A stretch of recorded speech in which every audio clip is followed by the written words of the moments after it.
thanks everybody for being here on this cold, snowy Tuesday South Bend afternoon. It's no secret. I've talked quite a bit about the CFP in the national press over the course of the last 24, 36 hours. And like Claire said, we thought this would be a great opportunity to get everybody together, people we interact with day in and day out, and answer any questions, but not just about, obviously, one of the key topics out there right now, the CFP and the process, but about all of our programs. Notre Dame, any one of our sports, kind of what's going in the college space.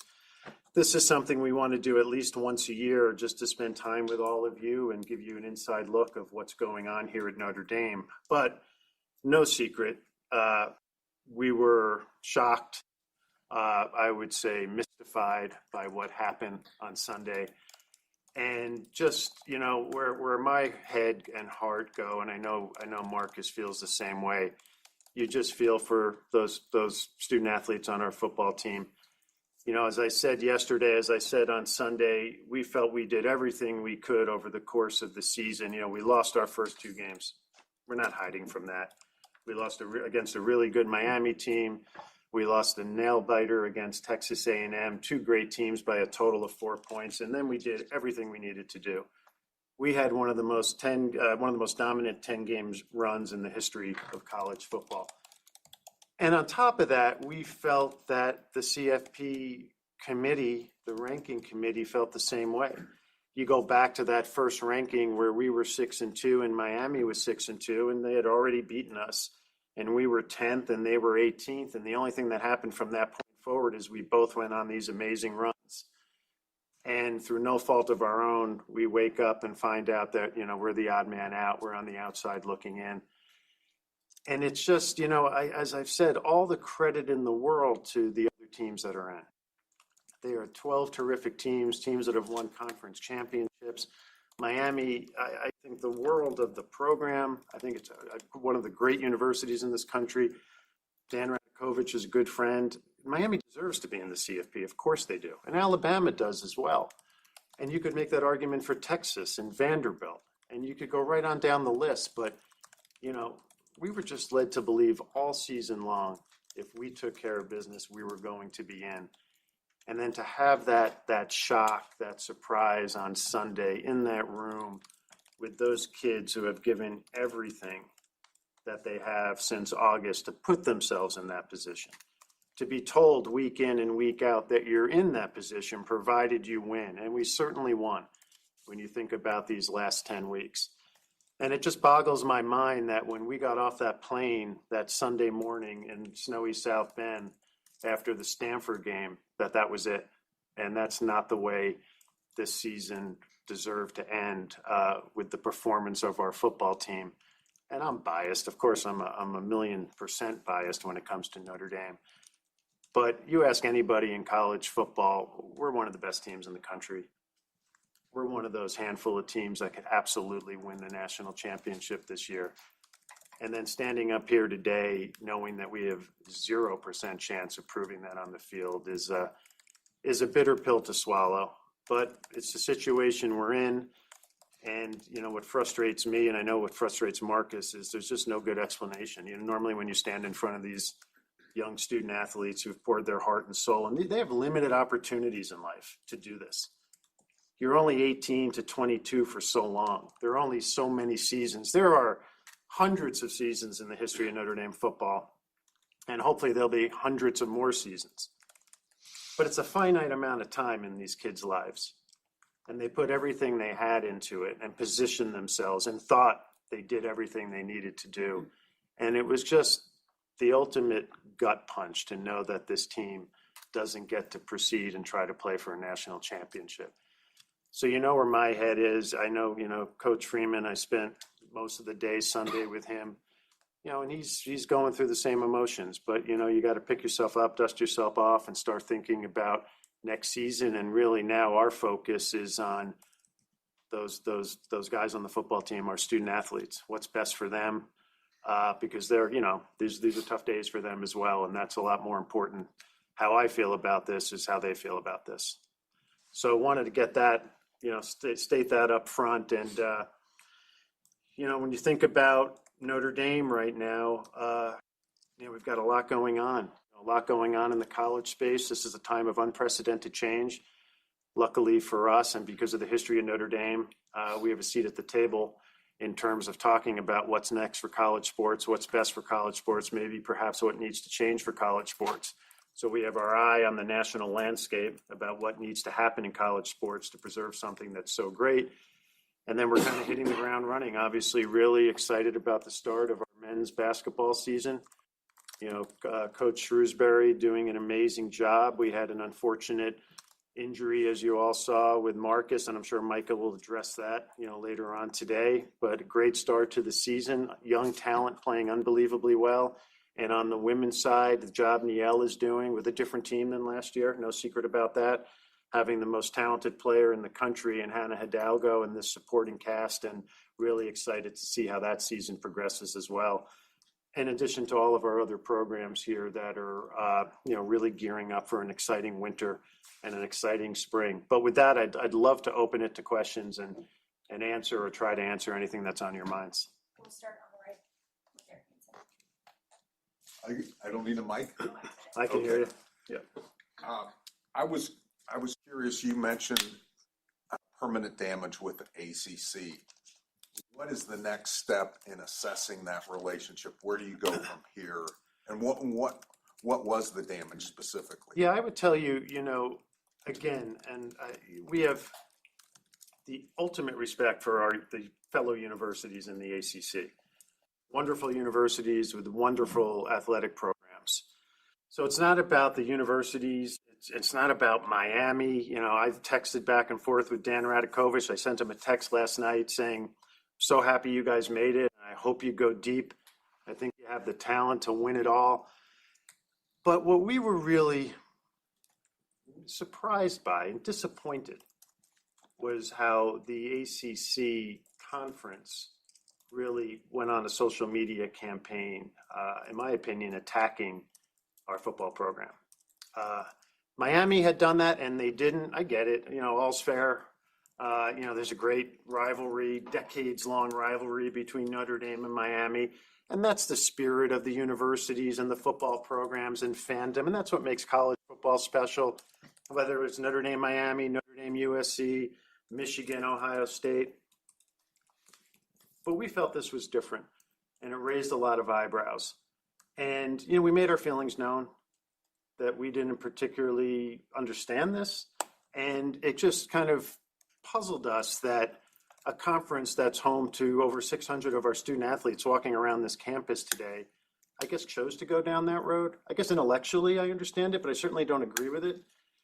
And why would you attack an unbelievably important business partner of yours in football and a member of your conference in 24 other sports? I'm one person. I don't see the logic in that. I know other leaders at the university didn't see the logic in that. And the ACC is important to us, and we're important to the ACC. And think about football for a minute. Those ACC teams want to play us in football. Interesting stat. Since 2014, when we started our football relationship with the ACC, if you look at stadiums, ACC games sell out roughly 23% of the time. When Notre Dame goes to an ACC site, it's 90% of the time. When you think about ratings for ACC football games when they play Notre Dame, there's a tremendous lift. I don't understand why you would go on a social media campaign to attack an important partner. Who's some of our important partners in the football space? NBC. We wouldn't do that to NBC. Now, I understand they have to stand up for their teams in football. We just think there's other ways to do it. And it has created damage. I'm not going to shy away from that. And that's just not me speaking. People a lot more important at this university than me feel the same way.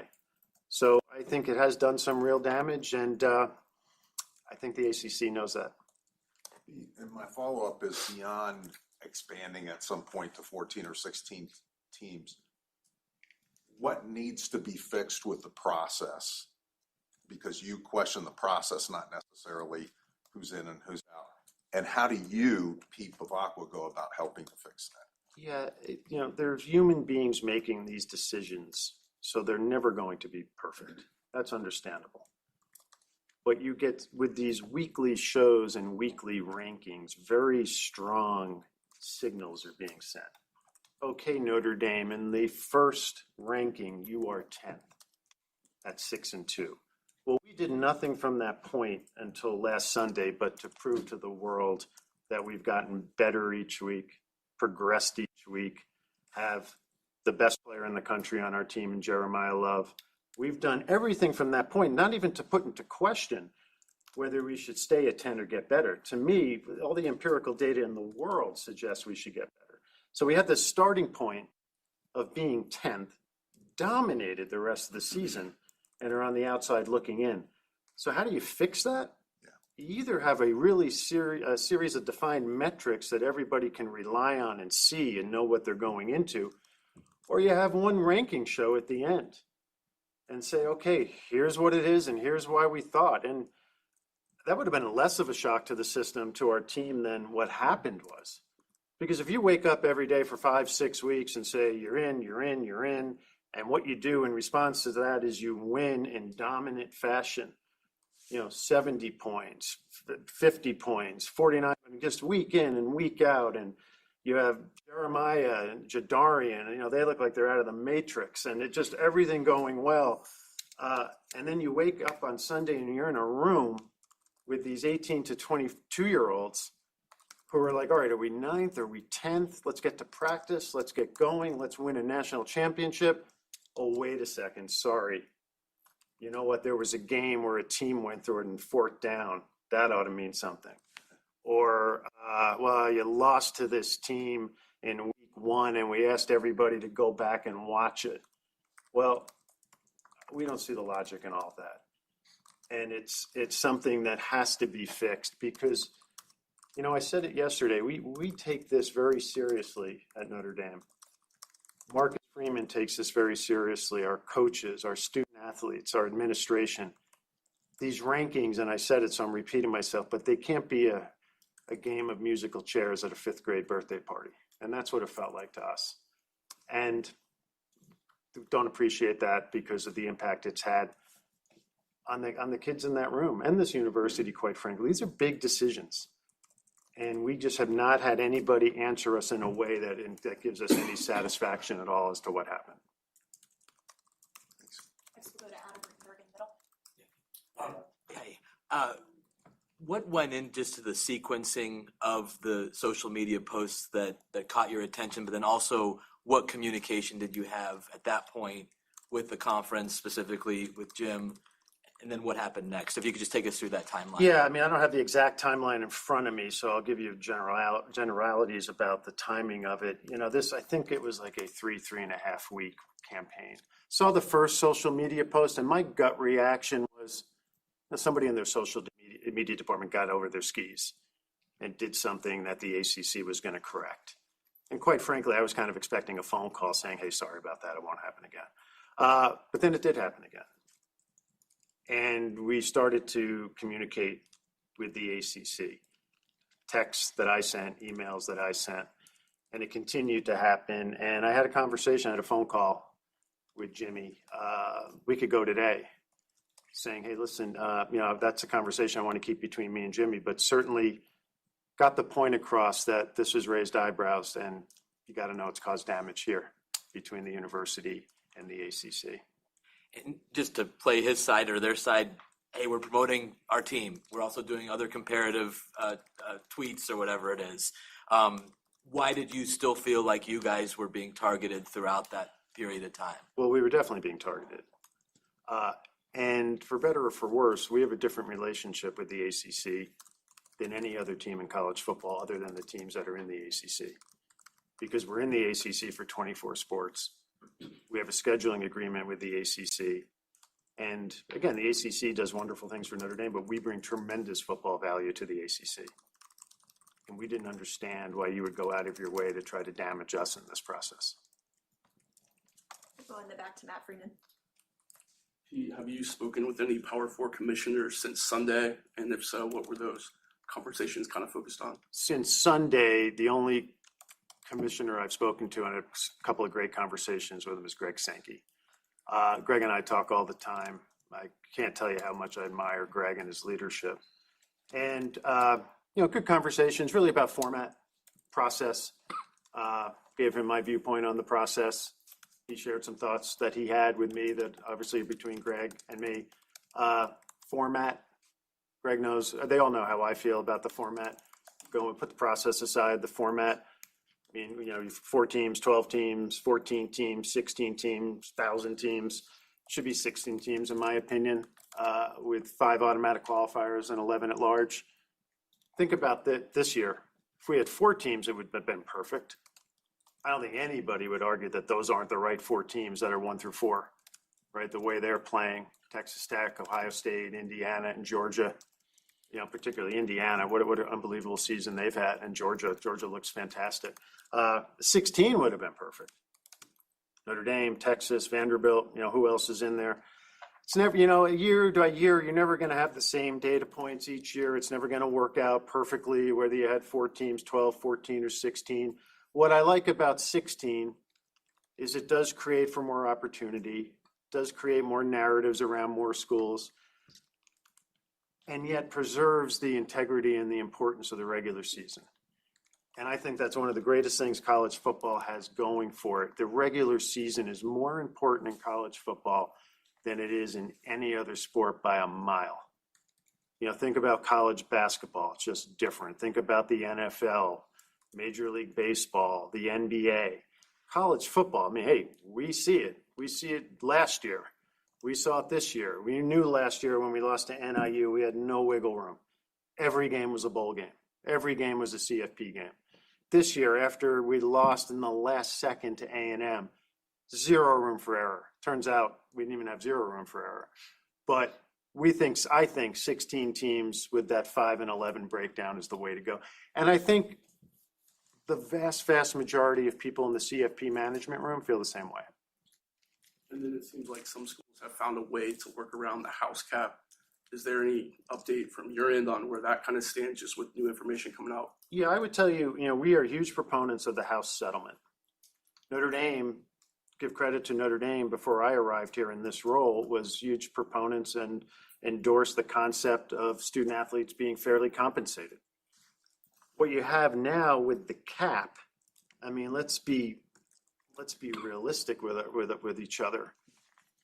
The cap is $20.5 million. The first $2.5 million of scholarships counts off the cap. You're left with $18 million. And yeah, schools around the country are gonna use that compensation for NIL opportunities, primarily for football, men's and women's basketball. So even if you start at 18, most schools around the country, you're starting to think about a number in the $15, $16 million range. If you're placing a great emphasis on the value of the football program, which most major Power 4 conference schools are, and we are. But then you read things and see things about what teams are setting aside for roster numbers. You see it in news reports. You see it in the back and forth with coaches' negotiations. So the numbers you're hearing and the numbers we know that are out there don't compute with the cap number.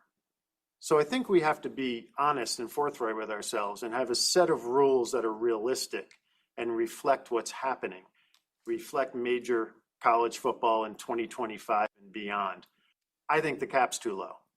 And I think if we keep operating under this rule of where the cap is, most major programs are going to have a heck of a tough time going backwards, because you read the same news reports that I do. You read and know about the same roster numbers for NIL and compensation that I do. Instead of making pretend that doesn't exist, let's deal with it and come up with a set of rules that can be followed and then hold people's feet to the fire. We'll go back right to Andrew Mintock. Pete, when a decision is made to skip the postseason, how are postseason bonuses that are part of standard coaching contracts and staff contracts compensation handled? Yeah, we talked a bit about that. The way we structure them is we never want things just to be about one game. And national championship's different. Obviously, there's a great bonus structure for our coaches if you win a national championship. But I can tell you that the coaches' compensation contracts and the bonus concepts the difference between the decision that we made and going to play in one of these other bowls is inconsequential. We'll go up the middle to Pete Byrne. Hey, Pete. Wanted to follow up on some of your thoughts on the ACC. Excuse me. Obviously, you made it known that you're not pleased with some of their actions. I'm curious now, in your opinion, what are the next steps? Do they need to reach out to you, or are there thoughts maybe from some of your colleagues here in the university that maybe you're interested in something else? Yeah, Pete, I would tell you at this point, like we haven't really given all of that a ton of thought.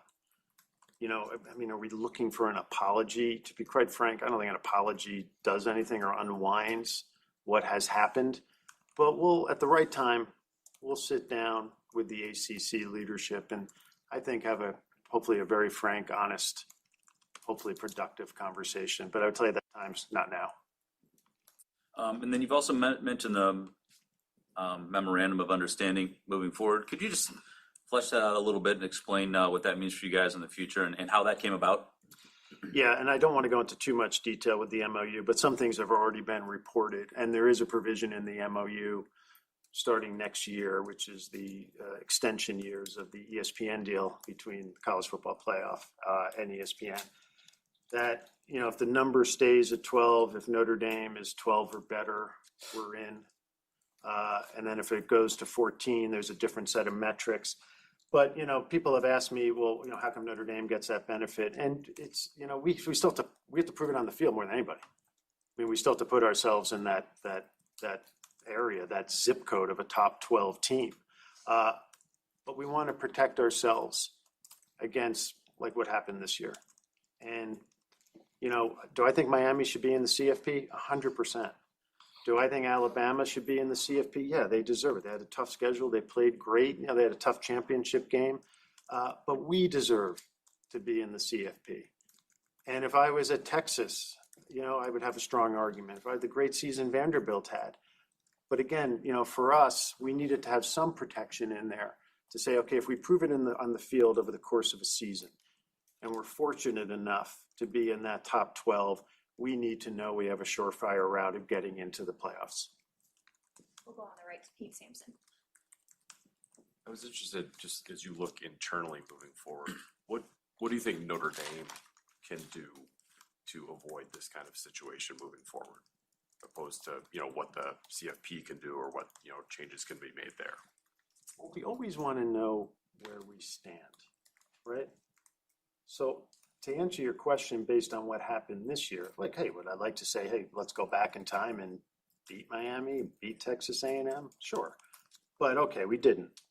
Early season, 2 great games, heartbreakers, 3 points, 1 point. But what could we do differently from that moment forward? We couldn't have done anything better. And we were told, hey, you're in, right? Here are the rankings. And rankings can change. I'm not naive.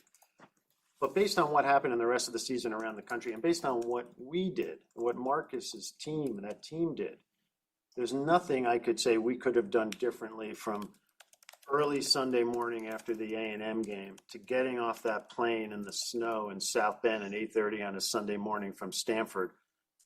We could not have done anything better. In the future, at least let us respond to a data set that we can rely on. Because if you're getting a ranking that's a hollow ranking, you can't make decisions to improve it if it's a moving target. So, hey, we're 9th. Let's do everything we can to stay 9th or get better. Maybe we'll go to 10th. I don't know, but we're in 10 or 9. But if that was all kind of just happenstance, I don't know. You can't respond to a data point that isn't something that you can rely on.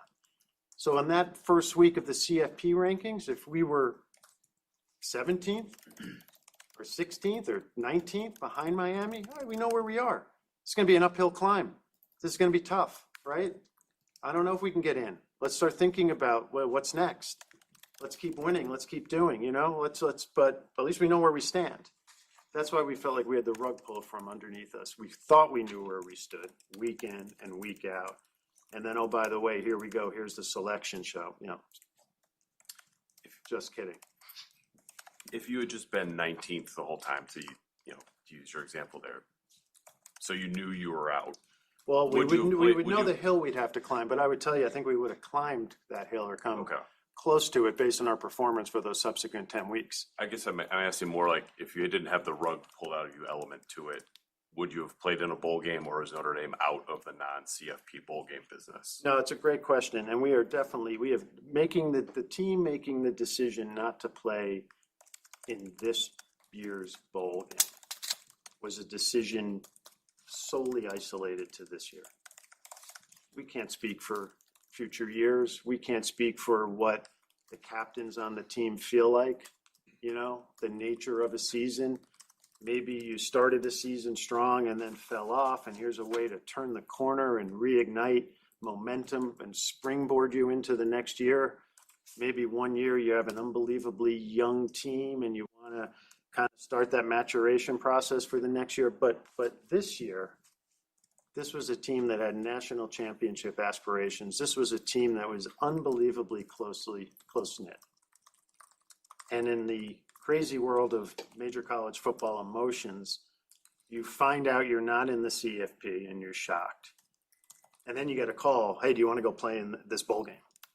And so Marcus places a ton of emphasis on the roles of the captains of the team. You saw that if you're watching the Peacock documentary. These aren't just, the letter C pasted onto a jersey and kind of a pat on the back. They have a real role in our team and in the decisions the team makes week in and week out. He relies on those captains and really treats them as a key element of the decision-making process, bounces things off of them. How's the team feeling? What are we thinking? I think his relationship with the team, but particularly with the captains, is magical. So what he did is he reached out to the captains and said, hey, listen, yeah, this is rough, but let's not make an emotional decision. Let's make a smart decision. Let's take a deep breath. Now, granted, you don't have a week to take a deep breath. You don't have 24 hours to take a deep breath. You have a couple of hours, but settle down, reload, as he says, and let's think about this. Talk about it with each other. Get a sense of how the team feels, And the unanimous message that came back was we are such a close team, those guys in that locker room, that they wanted to make sure that the last team that took the field as part of the 2025 Notre Dame team was the same team that took the field when we got off the plane in Miami. They didn't feel it was right for this team to make the decision to go out there and not be that full team that has been so close together, that's going to have a great event here in town just to kind of let their hair down tomorrow. That was the decision. And it was a decision that I applaud. And I think it was a hard decision. I think they knew it was going to be a hard decision. I think they knew it was going to be a decision that not everybody was going to love. But it was the right decision for this team at this moment. I'm positive of that. And does that mean that if we're in this situation again in the future, that the same decision would be made? No. It's year by year, case by case. It was the right decision for this team at this moment. We'll stay on the right side of the front row, Tom White. How do you go from Sundays, did that really happen, to turning the page and saying however that happened, we can't let that happen again? Like when does the fog clear for you and your staff? Yeah, no, it's like I'd be lying if I were to tell you I wasn't dwelling on it. I'm dwelling on it. But we got to all get over it. Can't forget it, because you want to help the process get better. I think we have an obligation. I have an obligation. I think the university has an obligation to make the process better. So it's not like, okay, rearview mirror, forget about that, let's go. No, wait a second. We don't want Notre Dame to feel that way again. We don't want any team to feel that way again. Like, let's try to do everything we can to correct the system, make it better, so no group of 100 plus 18 to 22-year-olds are sitting in a room with national championship dreams and they're shattered a moment later without a good explanation. I don't want that to happen to anybody in the country. What do we do now? Of course, you want to start thinking about 26 and what we can do in 26, including, opening the season at Lambeau against Wisconsin. But, you know, the conversations I've also had with Marcus, we have to make sure that this team realizes it was an amazing season. Like, don't let this moment define the season. You had one of the best seasons in college football. This is, in my opinion, and you guys know, I have been a Notre Dame football fan since the day I was born. I think this is one of the most talented Notre Dame teams that we've ever had, with some of the most talented players we've ever had, and some of the greatest moments we've had this season. Like, we're not going to let this ruin this great season. That's not fair to Marcus, our coaches, those student athletes on the team, those that are leaving us, whether they're seniors or going into the NFL. Like, we have to honor this season. We have to celebrate this season. This season is not going to become an unfortunate footnote in the history of Notre Dame football. It's one we're going to look back on and applaud and celebrate and remember, because there were amazing moments. One of the best moments I've had at Notre Dame, whether I was a student here or, you know, as a young fan, but that Saturday night in the pouring rain against USC, like, don't forget that moment for these players who, you know, when they're 54 years old and thinking back to their college time, you know, I would kill me if they think back at this and say, wow, what a disappointment that season was. It wasn't. It was a magical season. You did amazing things. Let's not forget that. That's our main obligation to those players right now. Can this relationship with the ACC be healed? I mean, yeah, all things can be healed. Like, I'm not going to be overly dramatic here, right? But it strained the relationship. It strained the relationship. We'll go in the back, right? That's Pete, I know you can't speak for Marcus Freeman, but where have you seen his headspace be at, and how have you seen him handle all of this, whether it be the snub or the decision to opt out of the bowl game? Yeah, Marcus is, you know, he's a fighter. He's a competitor. He's a fighter. He'll use this as motivation at the right time. He's got a long memory. And this will work to our advantage next year, knowing what I know about Marcus. At this moment, you know, again, it's taking care of his team. These student athletes on that team, what's best for them. You know, we talked about it on Sunday, and Marcus was talking to Mike Denbrock and Ron Powless, and, you know, let's do something fun this week for this team. They need something fun, and celebrate this team, honor this team. He'll have conversations with every one of the student athletes on the team. That's where his head is right now. You know, he won't forget. Like I said, he has a long memory. This will be motivation for him. That's for sure going forward. But that's really, you know, I think the key for them. And, you know, what I found surprising, I've taken some flack, you know, in certain press outlets for using the term student athlete. And, you know, these every one of our 740 so young men and women who play a sport in Notre Dame, they're student athletes. And you ask the guys on that football team, you know, they're student athletes. They're great athletes, but they're students. And I just, you know, that is our main responsibility here, is not to lose that North Star. And, you know, one of the things they're going to do now is start getting ready for exams next week. And that entered into the decision. And, you know, it's been a long season, and last year was a long season. And let's let these young men get home and spend Christmas and the holidays with their families. And maybe for a few weeks, be like college students and try to enjoy life a little bit after a really tough moment. I know you said, sorry. I know you said on the Dan Patrick show that you didn't want to, like, engage in a smear campaign like you felt like the ACC did. But as far as, like, social media lobbying for Notre Dame's case, did you think it wouldn't matter? Did you think you didn't need to because you were already in via the current rankings, or what was the logic behind not doing much on Notre Dame's on social media? Yeah, I mean, I went on a few shows Friday and said, you know, why I believed we've earned every right to be in. Marcus did a few interviews. Everybody has different styles, right? You know, our style, our approach is, look what we're doing on the field. Look at the domination these last 10 weeks. Watch Jeremiah Love, watch Kadarian Price, watch Leonard Moore, watch Adon Schuler. Look at the development and the maturation of CJ Carr. going from somebody who's never played to, in my opinion, being one of a handful of the very, very best quarterbacks in college football. It was kind of like, hey, if you have this proof on the field, like, what am I going to say that's going to add to that?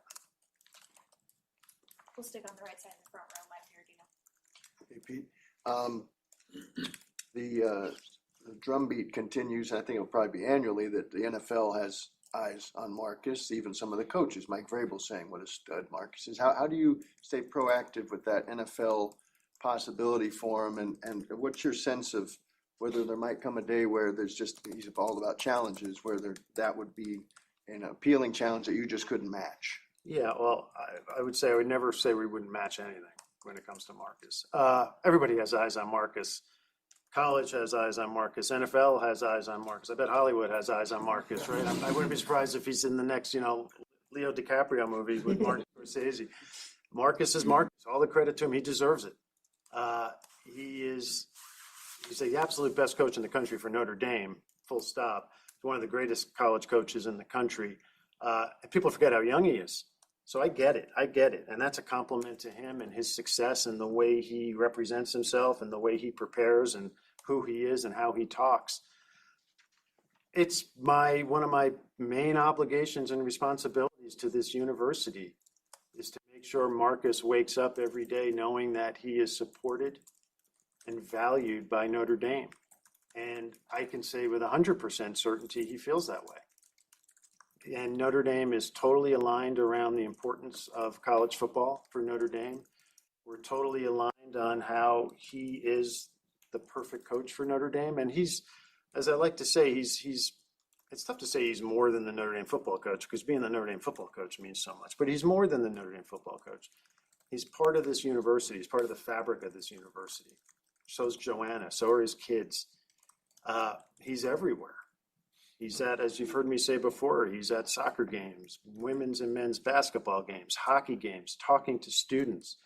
He's an amazing individual and an amazing leader, and we feel blessed that he's our coach. I make sure that he knows that he will be where he deserves to be, and that is at the top tier of college football coaches when it comes to compensation every year. I view his contract, although a multi-year contract, as a living, breathing document that we will revise every year as need be to make sure he's where he deserves to be. He knows he has that commitment from me and more importantly from the university. And then back to the ACC a little, I wonder if you've ever picked up on any of that strain from the members. I think Dave Clawson said some things before he got out.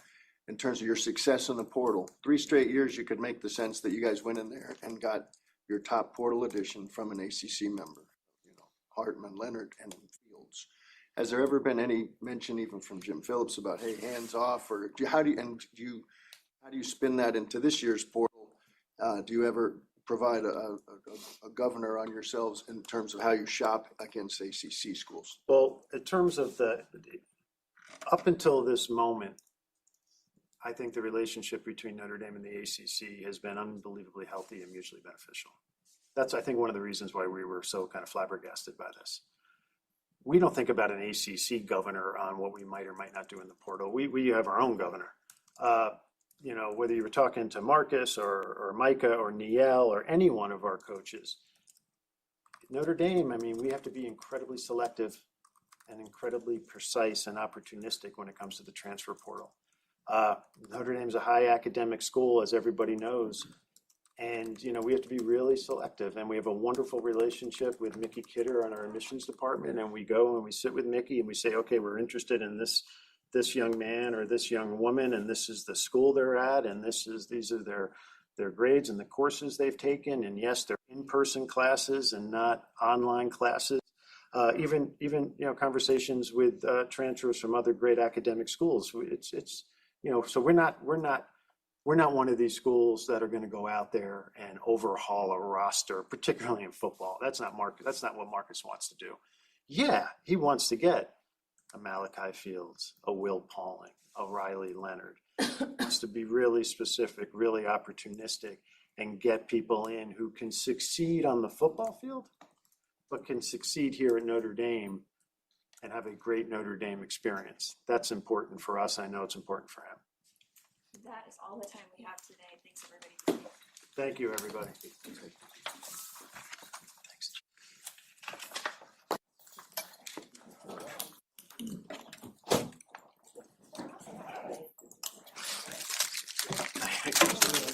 Thanks.